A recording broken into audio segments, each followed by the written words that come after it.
Ticker symbol SUNL has gotten beaten down lately with the rest of the financial sector due to the collapse of Silicon Valley Bank. However, things may have begun to turn around. SUNL hit 52-week lows of 25 cents recently. This increase in momentum resulted in a noticeable rebound. Sunlight Financial provides point-of-sale technology and financing options for their customers' rooftop solar applications. This month, SUNL reported entry into agreements with Crossover Bank to bolster liquidity and shed some exposure to the SVB blowback. The company stated the agreement includes a commitment for a new $89 million first-line term loan. Proceeds from the new term loan will be used to repay outstanding borrowings under the company's revolving credit facility with Silicon Valley Bank, to fund deferred proceeds, to pay certain accrued expenses, and for general corporate purposes. SUNL is making headlines again, according to Bloomberg reports. Pagaya Technology is potentially weighing in on a takeover of Sunlight Financial. This move would further expand Pagaya's solar financing footprint.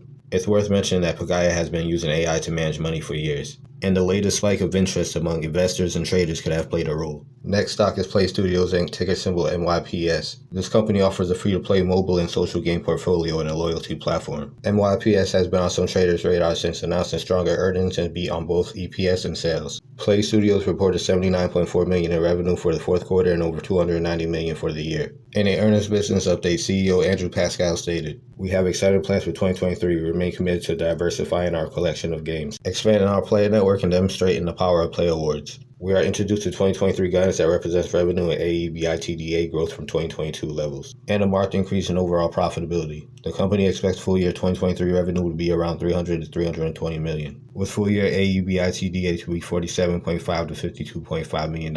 Analysts initiated NYPS stock with a buy rating and a $6 price target. Ticker symbol PGN share price continues to run ever since hitting 52-week lows last month. This gene and cell therapy developer made headlines early last week. It was presented at the American Association for Cancer Research annual meeting. This presentation included data from its UltraCAR-T platform using an MSLN card from the company's library. Results showing that in vivo models of ovarian cancer and mesothelioma, treatment with the UltraCAR-T cells resulted in a robust cell expansion that led to significant anti-tumor efficiency. The company's CEO Helen Sapsavari, PhD, explained, MSLN is the second target for the next generation UltraCAR-T incorporating intrinsic checkpoint inhibition, following our recently initiated Phase 1-1b study for PRGN 3007. With every milestone, we move closer to our ultimate vision to transform the personalized cell therapy landscape, using Precision's library approach to target tumor-associated antigens to address unmet medical needs for cancer patients. PGEN stock managed to finally break back above its 50-day moving average since February.